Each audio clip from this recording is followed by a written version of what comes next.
KKRT, Dinas Pendidikan dan Kebudayaan Dindikbud Kabupaten Pandeglang mengevaluasi sistem pembelajaran tatap muka. Bahkan kemungkinan besar akan menerapkan kembali pembelajaran jarak jauh PJJ atau belajar dari rumah BDR. Langkah tersebut diambil seiring terus meningkatnya kasus penyebaran COVID-19 di Kabupaten Pandeglang hingga membuat status Kabupaten Pandeglang menjadi zona orange di tingkat Provinsi Banten. Surat edaran atau SE bernomor 420/18/Tripdikbud/2020 tertanggal 3 September 2020 perihal himbauan pembelajaran jarak jauh atau PJJ dan home visit menyebutkan bahwa sehubungan dengan meningkatnya sebaran COVID-19 di Kabupaten Pandeglang menjadi zona oranye, Dindikbud Kabupaten Pandeglang menghimbau kepada semua kepala satuan pendidikan negeri atau swasta baik formal maupun non-formal untuk melakukan pembelajaran jarak jauh sampai batas waktu yang belum ditentukan. Kepala Dindikbud Pandeglang Taufik Hidayat mengakui bahwa pihaknya memang sudah mengeluarkan surat terkait evaluasi pembelajaran tatap muka yang ditujukan pada semua satuan pendidikan yang dinaungi oleh Dindikbud Pandeglang. Menurut Taufik, yang menjadi pertimbangan utama kemungkinan dilakukan kembali PJJ dan home visit yakni karena zona oranye tadi. Menurutnya, Dindikbud tidak ingin menjadikan lingkungan sekolah sebagai klaster baru penyebaran COVID-19 di Kabupaten Pandeglang. Dalam surat itu ditentukan juga mekanisme pembelajaran jarak jauh seperti kepala sekolah membagi peran dan tugas masing-masing guru untuk melaksanakan home visit terhadap semua siswa yang menjadi tanggung jawab dengan mematuhi protokol kesehatan. Perlu kami sampaikan bahwa pada hari ini zona kita masuk kategori zona orange. Kemudian yang kedua, yang COVID sekarang kurang lebih sekitar 42 orang. Maka perlu perhatian sehingga Ibu Bupati mengeluarkan keputusan bahwasanya kita harus menata kembali apa yang menjadikan kegiatan di masyarakat, dan Dinas Pendidikan yang dalam hal ini ngurusin proses pembelajaran anak-anak di sekolah maka harus ditinjau kembali. Muncullah surat edaran yang sudah saya sampaikan tadi. Nah, jadi itu dilakukan. Yang pertama adalah untuk menyelamatkan kita semua dari COVID-19. Tiada lain, tujuannya adalah itu, dan proses belajar mengajar harus tetap berjalan dengan cara jarak jauh kembali. BDR. Baik, BDR yang memang sudah berjalan begitu Pak, apakah sejauh ini memiliki data yang akurat terkait evaluasi terkini? Kalau kita melihat evaluasi, ya memang ketika BDR itu sendiri, kalau berbicara tidak efektif, kita katakan ya. Mengapa? Karena memang kondisinya di Kabupaten Pandeglang ini sinyal juga belum semuanya bagus. Nah, kemudian ada orang yang punya handphone, ada yang sinyalnya bagus, pulsanya kurang. Apalagi ada orang yang sama sekali nggak punya handphone. Nah, tetapi itu memang harus kami lakukan. Maka pembelajaran jarak jauh dilakukan. Kemudian kita pada periode sekarang ini ada semacam dinamika yang akan kita atur alurnya, bahwa anak 1 minggu 1 kali boleh bertemu dengan guru pada saat mengambil tugas dari gurunya ke sekolah. Gitu. Nanti anak mungkin apakah diatur hanya satu ketua regu saja yang membawahi 4 orang, nanti bapak dan ibu guru yang mengaturnya, sehingga pembelajaran diharapkan lebih efektif dibandingkan pada periode 1 yang telah lalu dibandingkan dengan sekarang. Pembelajaran tetap jarak jauh, tapi komunikasi dengan guru itu bisa kita lakukan.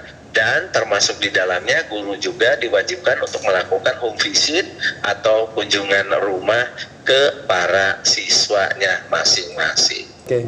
Dan memang sampai saat ini pun tidak ada kasus yang memang keluar atau muncul klaster dari sektor pendidikan yang memang terpapar COVID begitu Pak. Lantas sebagai langkah upaya agar memang jangan sampai ada kasus yang muncul, apa yang dilakukan?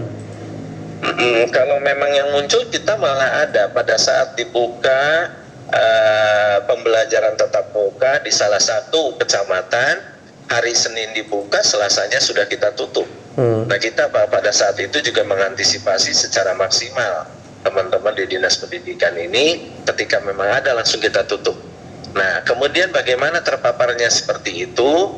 Nah, ini yang harus difahami. Contoh kemarin kasusnya bahwa si anak tersebut, anak SD ini ya, kemudian dia punya kakaknya adalah bagian rapid test di salah satu kabupaten.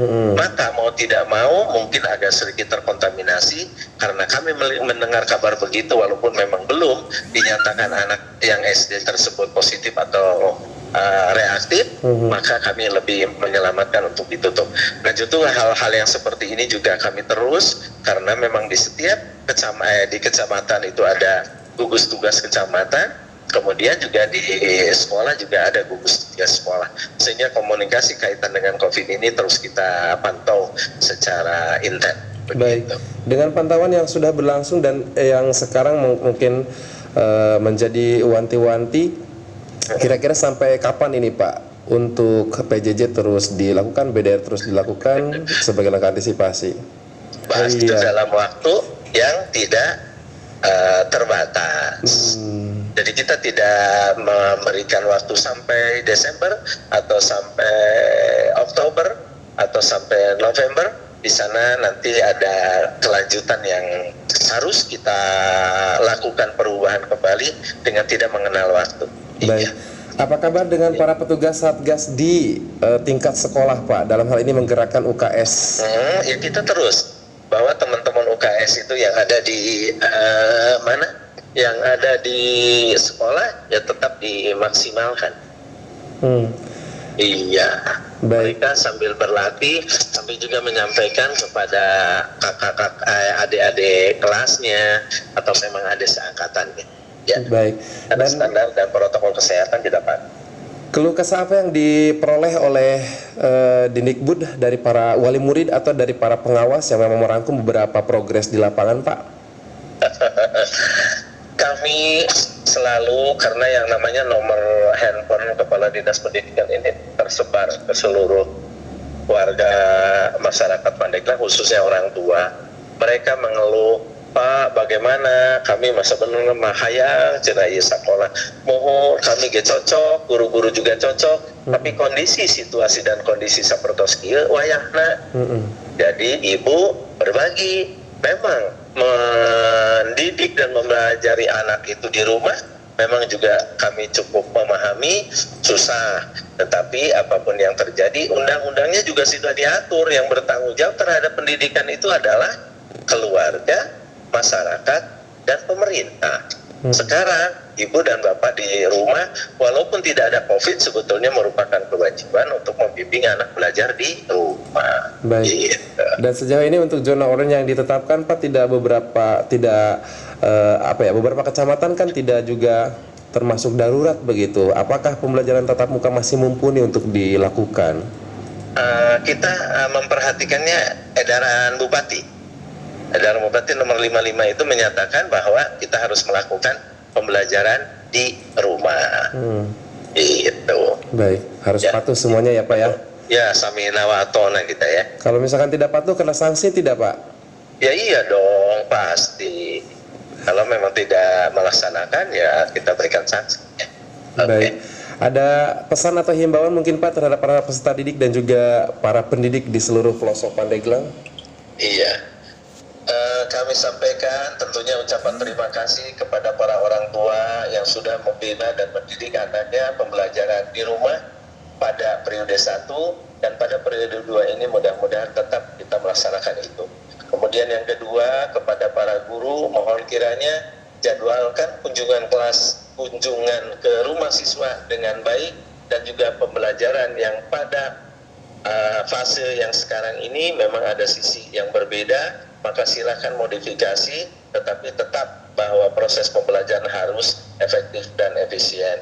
Nah, kemudian kepada murid-murid semuanya dan para orang tua, mohon kiranya memaklumi situasi dan kondisi seperti ini, tetapi belajar tidak boleh terhenti, karena memang kaitan dengan pengembangan sumber daya manusia jika memang terhenti akan berakibat pada proses keterbelakangan pembangunan yang ada di Kabupaten Pandeglang khususnya dan umumnya mungkin di Indonesia. Terima kasih Pak Haji sudah bergabung bersama Krakatau Radio. Jangan pernah bosan untuk bisa share informasi menarik lainnya.